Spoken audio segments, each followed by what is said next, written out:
Welcome back to the Deep Dive. Today we are opening a file that I think serves as um, the ultimate Rorschach test for business history. Oh, that's a good way to put it. Yeah, because depending on how you look at it, this is either a story about the greatest growth engine of the 1990s, or it's, a story about a criminal enterprise disguised as a corporation. We are talking about Tyco. Tyco, right. Just saying the name, it brings back a very specific era of cable news chyrons, perp walks, extravagant parties. It's almost a time capsule in a word. It really is.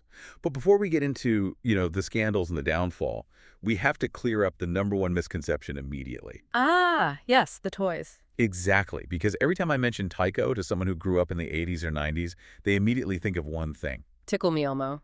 Or those remote control cars. The rebound remote control cars, yes. Yeah. So we need to put a giant disclaimer at the top here. We are not talking about Tyco toys. That was a division of Mattel, a completely different beast. We are talking about Tyco International. Although, in a way, Tyco International was playing with toys, except their toys were billion-dollar companies.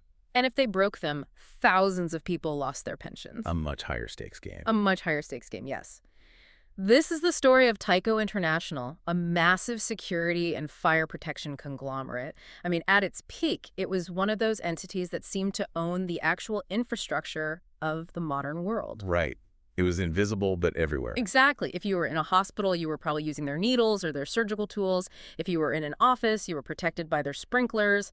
If you sent an email across the ocean, there was a good chance it was traveling over their cables. And today, our deep dive is going to use a stack of financial reports, court documents, and historical timelines to really unpack a very specific narrative arc. We want to understand how a company goes from a tiny research lab to a global empire that becomes, too big to manage, how it collapses in one of the most famous scandals of the 21st century, and then, and this is the part people forget, how it effectively dissected itself to survive. It's the ultimate case study in corporate evolution. It's like it mutated, it started as a single cell, grew into this incredibly complex organism, got a very aggressive form of cancer, and then had to undergo, just radical surgery to save the vital organs. That is a vivid image. Yeah. So let's go back to that single cell, because the origin story of Tyco is surprisingly nerdy. It is. It wasn't founded by some corporate raider on Wall Street. It was founded by a scientist. Arthur J. Rosenberg. We are back in 1960 in Waltham, Massachusetts. Rosenberg establishes Tyco, Inc. And you're right, this wasn't about world domination yet. It was an investment and a holding company for two very specific, very technical ventures, Tyco Semiconductors and the Materials Research Laboratory. A research lab. That sounds incredibly modern. It was. For the first 2 years, their primary business was doing experimental work for the government. They were deep in the weeds of solid-state science, energy conversion. This was high-level physics and chemistry, not exactly boardroom stuff. So how do we get from government physics experiments to global manufacturing giant? Yeah. That's a huge leap. Well, it's ambition. Rosenberg was a scientist, yes, but he was also a man who understood where the wind was blowing. By 1962, just 2 years in, he incorporates in Massachusetts and executes the first major pivot. Okay. He shifts the focus from pure research to commercial application. They start looking at high-tech materials science and energy conservation products, but for the private sector. That's a crucial shift, moving from, government grants to a product-based revenue model. Exactly. And to fuel that shift, they needed capital. So in 1964, Tyco goes public. And this is the moment where the Tyco we know, the DNA of the future company, starts to be born. Because once you have public stock, you have a currency. You have a currency. You can use that stock to buy things. And Rosenberg didn't waste any time, did he? Not a second. That same year, 1964, they made their first acquisition, Mule Battery Products. Mule Battery Products. It doesn't exactly sound like a Fortune 500 move. No, it sounds small, and it was. But it was the proof of concept. It set the precedent. Rosenberg realized that developing products from scratch, what we now call organic growth, is incredibly slow and expensive. That takes years in R&D. Years, but if you just buy a company that already makes the product, you get the revenue, the market share, the distribution, all of it, immediately. Growth by acquisition, the drug that Tyco would eventually overdose on. Precisely. And they got hooked early. Between 1964 and 1968, Tyco went on an absolute tear. They acquired 16 companies in just 4 years. Let's pause on that math for a second. 16 companies in 4 years, that's one every 3 months. Yeah. I mean, even for a large, mature company, integrating a new acquisition is a nightmare. It's a total nightmare. You have different payroll systems, different corporate cultures, completely different supply chains. For a startup essentially just out of the lab, that pace is, Yeah. it's just frantic. It's breathless. They were essentially trying to build a jigsaw puzzle by buying random pieces from other puzzles and forcing them to fit. They were filling gaps in their development and distribution network, trying to become a complete player overnight. So this pattern, this wasn't an accident. It basically became the company's operating manual for the next 40 years. That's it. They weren't builders, they were buyers. So we moved into the 1970s. For a lot of the economy, the 70s were pretty rough. Stagflation, oil crises. Yeah, a tough decade. But for Tyco, this was the boom era. They completely defied the gravity of the decade. They started the 1970s with consolidated sales of about $34 million. Okay, 34 million. By the end of the decade, sales had topped $500 million. Wow. From $34 million to $500 million in 10 years. That is massive scaling. And their net worth hit nearly $140 million. In 1974, they graduated to the big leagues. They were listed on the New York Stock Exchange. And the driver was, again, just more and more acquisitions. Ambitious ones. This is when they bought Simplex Technology. They bought Armin Plastics. They bought the Ludlow Corporation. And most importantly, they bought Grinnell.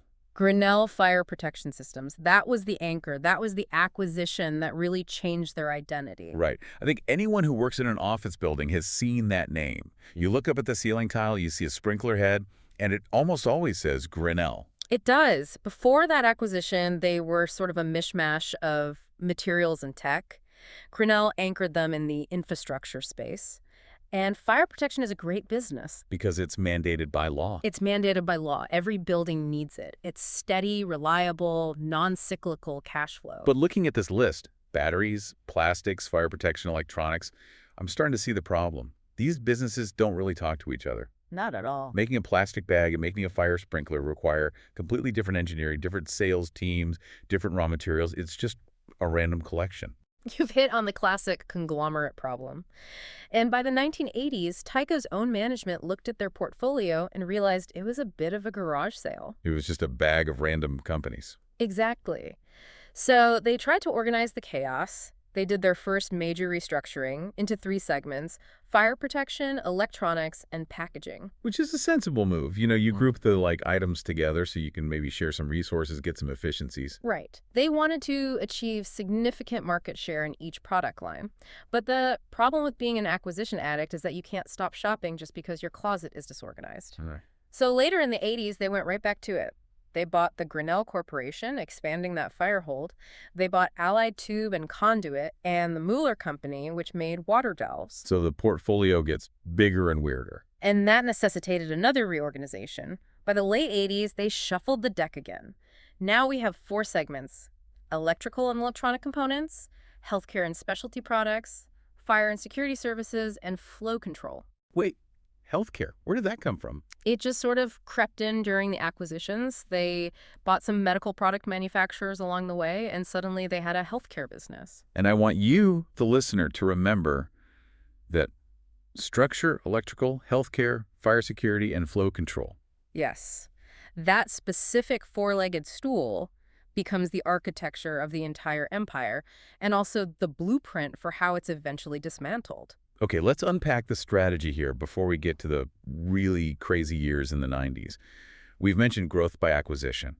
On paper, Wall Street usually loves this, right? Because the top-line revenue number just keeps going up. Oh, they love it. It's an easy story to sell. But is it sustainable? I mean, really? That is the eternal debate. The proponents, and Tyco was the loudest proponent, say it creates a diversified portfolio. If the construction market crashes, your fire protection business might hurt, but hey, your healthcare business is fine because people still get sick. It's supposed to smooth out the bumps. That's the old synergy argument, or at least the stability argument. Right. But the critics, and this view became more popular over time, argue that it creates what's known as the conglomerate discount. Meaning the whole is worth less than the sum of its parts. Exactly. Because it is just too inefficient to manage. The CEO of Tyco can't possibly know the intimate details of the surgical suture market and the water valve market and the circuit board market. So inefficiencies creep in, bloat creeps in, mismanagement creeps in. And Tyco was about to test the absolute limits of how much bloat a company can handle. Because if the 80s were about structuring the beast, The 90s were about feeding it steroids. enter Dennis Kozlowski. 1992. Dennis Kozlowski takes the helm as CEO. And under his leadership, the strategy shifted from aggressive to hyperactive. I have a number here from our source material that I frankly had to triple check because it just seemed impossible. I think I know the one you mean. Between 1991 and 2001, Tyco acquired, by some accounts, over 3,000 companies. It is a staggering number. Over 3,000. It's almost incomprehensible. Let's do the math on that. A decade. That is roughly 300 companies a year. If you take out weekends and holidays, that is more than one acquisition every single working day for 10 years. Think about the due diligence required to buy a single corner store. You have to check the books, check the inventory, check for any legal liabilities. Right. It takes weeks, months sometimes. Now imagine doing that for a multinational corporation every Tuesday. It is physically impossible to do it well. So they weren't doing it well. They were doing it fast. That was the only metric that mattered. They were rolling up the market. They bought everything in sight. Wormald International, Kendall International, United States Surgical, Wells Fargo Alarm. The list is just endless. And in 1993, they changed the name to Tyco International Ltd. to reflect that they were now this global titan. The Titan built on acquisitions, and the market rewarded them for it, which just fueled the fire. In 1996, they were added to the S&P 500. They were officially blue-chip royalty. And being in the S&P 500 gives you a whole new level of legitimacy and access to capital. It does, and it empowered them to make even bigger moves. In 1997, they made an acquisition that really signaled their intent to own the plumbing of the future. They acquired AT&T Submarine Systems. Now, when we say submarine systems, we aren't talking about military subs with periscopes. No, we are talking about the internet. We're talking about the massive fiber optic cables that run across the ocean floor connecting continents. The physical backbone of the web. The absolute physical backbone. With this purchase, combined with their existing cable manufacturing facility in New Hampshire, Tyco Telecommunications became the world's first vertically integrated global optical network supplier. Okay, vertically integrated. Let's break that down. It means they did everything in the chain. Everything. They designed the cable, they manufactured the cable, they loaded it onto their own fleet of specialized ships, they sailed out and laid it on the ocean floor, and then they maintained it. That's incredible control. It's total control. And remember, this is 1997. The dot-com boom was just starting to roar. Owning the pipes that carried the internet seemed like owning the railroads in the 1800s. It looked like a license to print money for decades to come. But 1997 was notable for another reason. A move that was much less about technology and much more about financial engineering, the ADT deal. Yes, this is a classic, almost textbook case study in corporate tax avoidance. So Tyco merged with ADT Limited, the security giant. Everyone knows ADT. Right. Now, Tyco was the bigger company by far. In a normal world, Tyco buys ADT. Simple. But ADT was incorporated in Bermuda. And Bermuda has, let's Right. say, favorable tax laws. Let's say zero corporate income tax. Right. So they structured this as a reverse takeover. Technically, on paper, the smaller ADT bought the giant Tyco. But the new company was still called Tyco, and it was still run by Dennis Kozlowski and the rest of Tyco management. Correct. Nothing changed operationally. But legally, the headquarters of the combined company moved to Bermuda. This is called a corporate inversion. So they kept their operational HQ in the U.S., first in Exeter, New Hampshire, and later Princeton, New Jersey. But their tax domicile was an island in the Atlantic. It's the best of both worlds for them. They get all the benefits of operating in the U.S., the massive market, the infrastructure, the legal system, the talent pool, but they don't pay the U.S. corporate tax rates. And that saved them, what, millions, billions? Hundreds of millions of dollars over the years. Money that Kozlowski immediately turned around and used to, you guessed it, buy more companies. Which brings us to 1999. This seems to be the absolute peak of this insanity, the billion-dollar buyouts. It was a shopping spree of epic proportions. They bought AMP Inc. for $12.22 billion. $12 billion. And AMP made what? Electronic connectors, the little plastic and metal plugs that go inside your computer or your car or your phone, a foundational, if unglamorous, business. And then they bought Core for another $1.4 billion. Right. These weren't small startups they were snapping up anymore. These were S&P 500 companies being eaten by a bigger shark. They were swallowing whales. Absolutely. By the fiscal year 2000, Tyco's revenue exceeded $28 billion. They acquired Mallinckrodt Inc., a major healthcare player, and Simplex Time Recorder Company, merging it with Grinnell to form Simplex Grinnell. They were now the undisputed kings of fire protection, security, and electronic components. It really feels like they were trying to become the entire economy. I mean, if you were building a skyscraper in the year 2000, Tyco made the fire alarms. The security cameras, the copper wiring in the walls, Fiber optics connecting the servers in the basement. and probably the first aid kits on the wall and the syringes in the nurse's office. It's a very accurate description. Yeah. But here's the fundamental problem with building an empire that fast. You have to pay for it. And they weren't paying with cash they had sitting in the bank. No. They were using a mix of their own, some say inflated, stock, and debt. Massive amounts of debt. The numbers are mind-boggling. While the book value of the company was over $140 billion in 2000, their long-term debt had doubled in a very short period to over $80 billion. They were leveraged to the absolute limit. And leverage, as we know, works both ways. It magnifies your wins when things are good, but if things slow down even a little, it magnifies your losses catastrophically. And we are hitting the year 2000. The world is about to change. The tech bubble bursts. It bursts. And remember that brilliant AT&T submarine systems purchase? The Tyco Global Network, or TGN? The internet toll road that was supposed to print money forever? Well, it turns out that during the bubble, everyone and their cousin had the same idea. Global Crossing, WorldCom, everyone was laying fiber optic cable under the ocean. There was a massive, unprecedented oversupply. We call it dark fiber because there was no light, no data passing through most of it. Demand just didn't keep up with the infrastructure they built. Not even close. It was a classic speculative bubble. The value of that network, which they had poured billions into, just plummeted. How bad was the loss? In 2002 alone, the Tyco Global Network generated a loss of over $3 billion. $3 billion.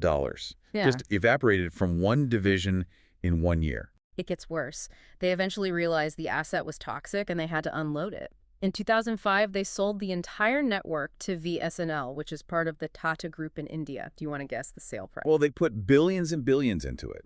A billion? Maybe half a billion? $130 million. Ouch. That is fractions of pennies on the dollar.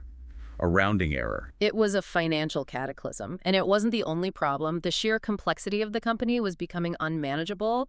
That conglomerate discount we talked about was hitting them hard. Investors couldn't figure out what they were buying. And so, in January 2002, they had this idea. Yes, Tyco actually announced a surprise plan to split the business into 4 separate companies, just to handle the complexity. So the idea of splitting up, which we will talk about later as the solution, actually started way back in 2002 under Kozlowski. It did. He saw the writing on the wall. He realized the market didn't value the whole anymore, but the timing was just awful. Because when they announced the split, the market panicked.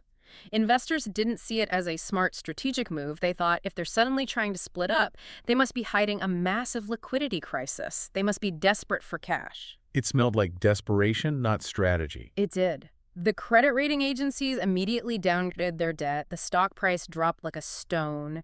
Tyco had to abandon the plan almost as soon as they announced it. They were trapped in the very structure they had built. And then the dam finally broke. 2002 became a year of just financial hemorrhage. An absolute bloodbath. They lost $9 billion that year. $9 billion. They tried to sell off their financial arm, the CIT Group, which they had acquired not long before in another massive deal. They took a $6 billion loss on that divestment alone. These numbers are astronomical. Yeah. I mean, we're talking about the GDP of small countries disappearing from a balance sheet in a matter of months. The stock price plummeted.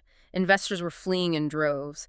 But the financial losses, as staggering as they were about to be completely overshadowed. Right. Because midway through 2002, the headlines shifted from Tyco loses money to Tyco executives steal money. Here's where it gets really interesting and really, really dramatic.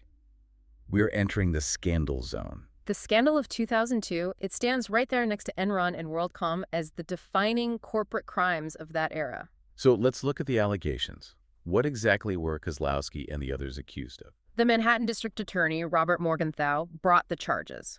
He charged CEO Dennis Kozlowski and CFO Mark H. Swartz with grand larceny, enterprise corruption, and securities fraud. A whole raft of charges. The core allegation was that they had effectively looted the company of more than $600 million. Looted is a strong word. How exactly were they doing this? I assume they weren't, walking into the bank vault with Burlap sacks. It was more sophisticated than that, but honestly, not that much more. A huge part of it revolved around unauthorized bonuses and benefits. For example, they created something called the Key Employee Loan Program, or KELP.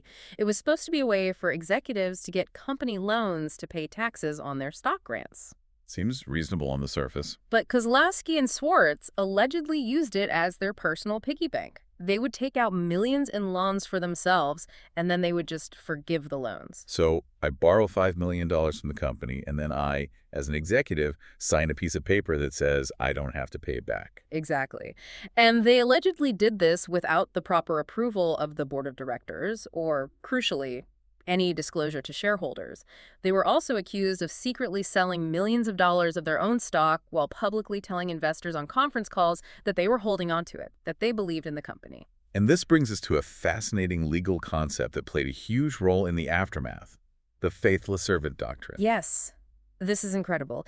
Years later, in a civil case in 2010, Judge Thomas Grisa invoked this doctrine against Kozlowski. It sounds medieval. It's a very old legal principle rooted in agency law. It basically says that an employee is a servant of the employer.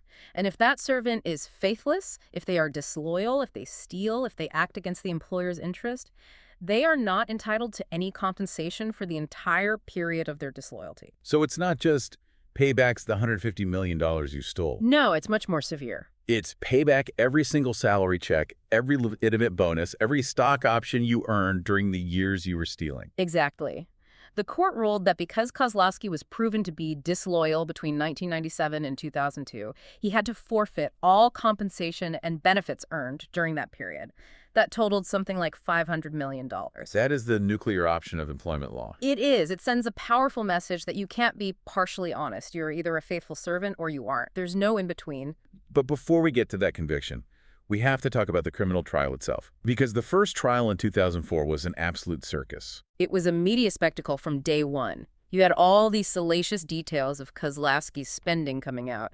The famous $2 million birthday party for his wife in Sardinia, with an ice sculpture of Michelangelo's David that peed vodka. Yeah, that peed vodka.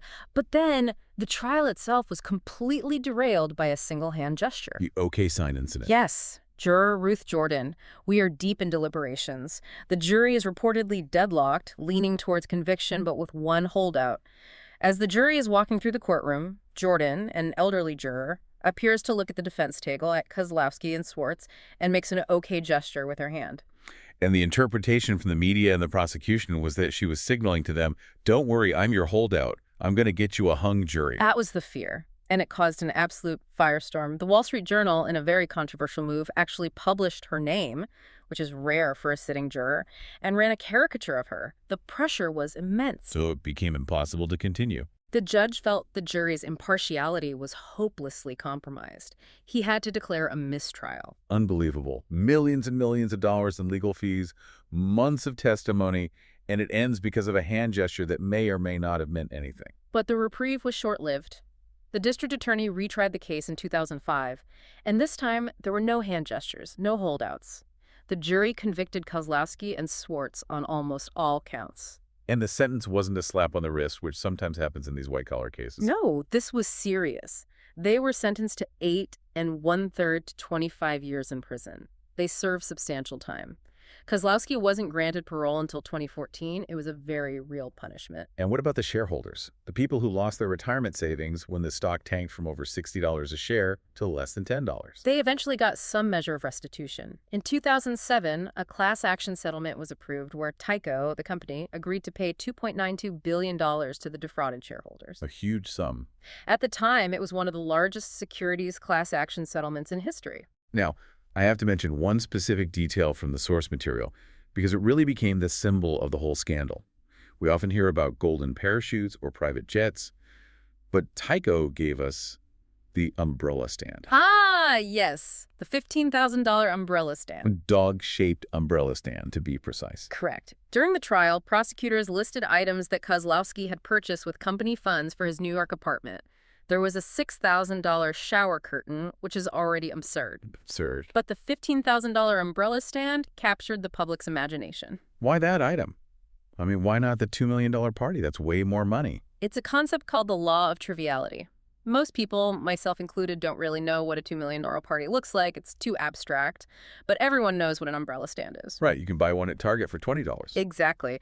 The idea of spending $15,000, the price of a decent used car, on a bucket for your wet umbrella, that is viscerally offensive. It's relatable in its absurdity. It became the perfect symbol of corporate greed and a complete disconnect from reality.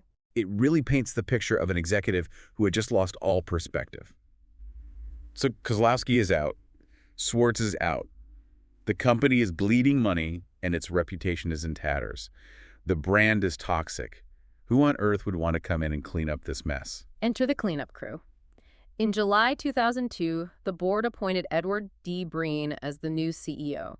He was formerly the president and COO of Motorola, and he had arguably the toughest job in corporate America at that moment. I imagine the first step is just stopping the bleeding. Triage. The very first step was a purge. Breen came in with the view that he couldn't trust the old guard. He effectively gutted the entire existing board of directors. His logic was, if you were sitting in the room while Kozlowski was looting the place and you either didn't know or didn't stop it, Breen didn't want you there. That makes perfect sense. You need a completely clean break from the past. He brought in a whole new executive team, David Fitzpatrick as CFO, William Litton as general counsel. He needed people who were known for integrity and by-the-book processes, not for creative deal-making. And I see here he went very heavy on corporate governance. He had to. He had to signal to the market that things had changed. He established a guide to ethical conduct. He made ethics courses mandatory for all employees worldwide. Does that stuff actually work, or is it just for show? Well, it can be just for show, but in this context, it was essential signaling. He had to tell Wall Street, regulators, and his own employees, we are not the Wild West anymore. We are going to be a boring, rule-following company from now on. So did it work? Did he manage to stabilize the company? Surprisingly well and surprisingly quickly. From 2003 to 2006, they really stabilized the ship. Revenue bounced back to $40 billion by 2004, and Breen started a massive divestiture program, selling off 21 non-core businesses. He looked at the vast portfolio and started asking the simple question, why do we own this? And if there wasn't a good strategic answer, he sold it. He sold it. He started untangling the mess that Kozlowski had created. They even launched a new ad campaign, right? Yes, Tyco, a vital part of your world. A very deliberate attempt to pivot the narrative. They were trying to shift the focus from the scandal to the products, reminding people that Tyco wasn't just Dennis Kozlowski. It was the surgeon using Tyco instruments to save a life, or the firefighter using Tyco equipment to put out a fire. But even with all that stabilization, the Breen era led to a fundamental realization. Yes. The company was just too big. Yeah. The growth by acquisition model that built the beast was also the thing that was killing it. Exactly. Breen and the new board looked at the structure and realized that no matter how good the management was, the structure itself was flawed. The healthcare division had absolutely nothing to do with the security division. They were fighting for capital, fighting for the CEO's attention. There was no synergy. It was just a holding company. So they decided to do what Kozlowski had tried and failed to do back in 2002. They decided to dismantle the empire. This brings us to Section 6, the Great Dismantling. And it wasn't just a simple split. It was a multi-stage process of breaking the company down into its atomic parts over several years. Let's walk through this because it's fascinating to see where all these famous pieces ended up. It started in 2007. Right. In January 2007, they announced the plan, and by mid-year, they executed the first major separation. They split into 3 independent, publicly traded companies. Okay, who were the 3 players? Player 1 was Covidien Ltd. This was the new name for what was formerly Tyco Healthcare. It took all the medical products, the bandages, the imaging equipment, the surgical tools. And Covidien went on to become a massive success on its own. A huge success. It was eventually acquired by Medtronic in 2015 for nearly $50 billion. A validation that this business was incredibly valuable when it wasn't shackled to, a valve manufacturer. Okay, player 2 from the 2007 split. Tyco Electronics Ltd. This later rebranded itself as TE Connectivity. They took all the AMP assets, the connectors, the sensors, the wiring components. They were a massive supplier to the automotive and aerospace industries today. Again, a huge, successful company. And player 3. Player 3 kept the name Tyco International Ltd. This entity held on to the core fire and security business and the flow control and other engineered product segments. So it was a smaller, more focused version of the old Tyco. So the one company became 3. But they weren't done yet, were they? It sounds like the remaining Tyco is still a bit of a conglomerate. No, they weren't done. The remaining Tyco International still felt it was too complex. So in 2012, they split again. It's like a set of Russian nesting dolls, but in reverse. It's exactly like that. It's cellular division. This time, they spun off the ADT Corporation. This became the standalone North American residential and small business security company. If you have an ADT sign in your yard today, this is where that independent company came from. And the industrial stuff, the flow control part. They took the flow control segment, all the valves and industrial controls, and they merged it with another company, Pentair. That division was later acquired by Emerson Electric, so that piece found a new home as well. So what was left of the name Tyco after the 2012 split? What remained as Tyco was the international fire and security business and the commercial security business in North America. They branded that commercial side as Tyco Integrated Security, so a much smaller, much more focused company. So we've gone from one massive, incomprehensible blob to Covidian, TE connectivity, ADT, a piece inside Pentair, and a smaller, leaner Tyco. And then came the final chapter for Tyco's independence.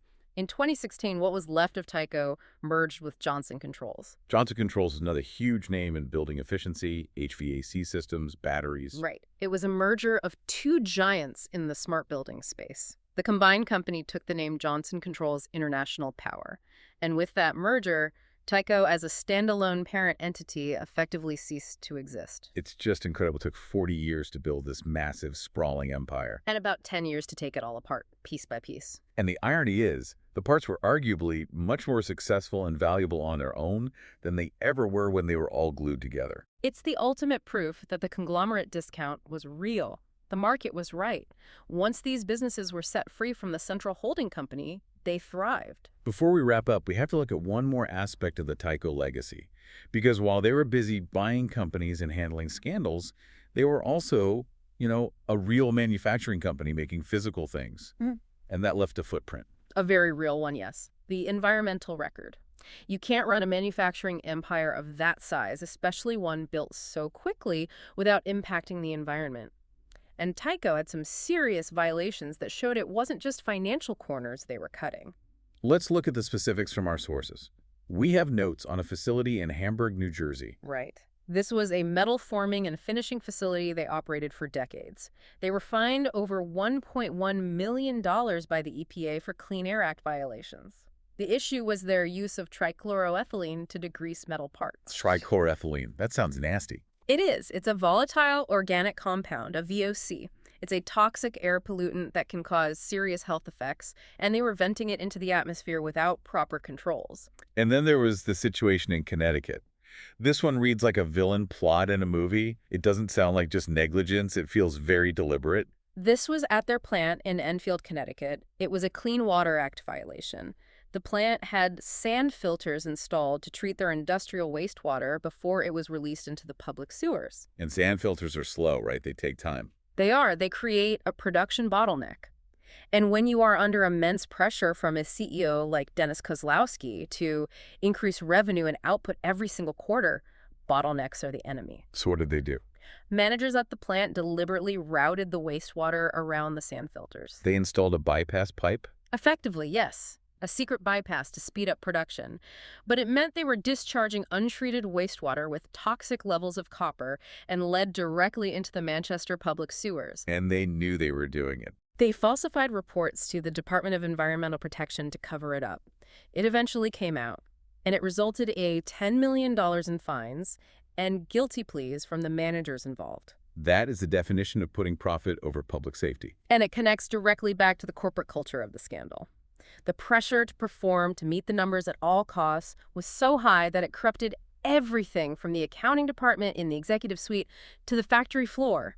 If you are willing to fake the earnings reports, you're probably willing to fake the environmental reports. And when they acquired Ansell, a fire protection company, they also inherited a massive arsenic salt contamination issue from that company's past. That's the other side of the acquisition coin.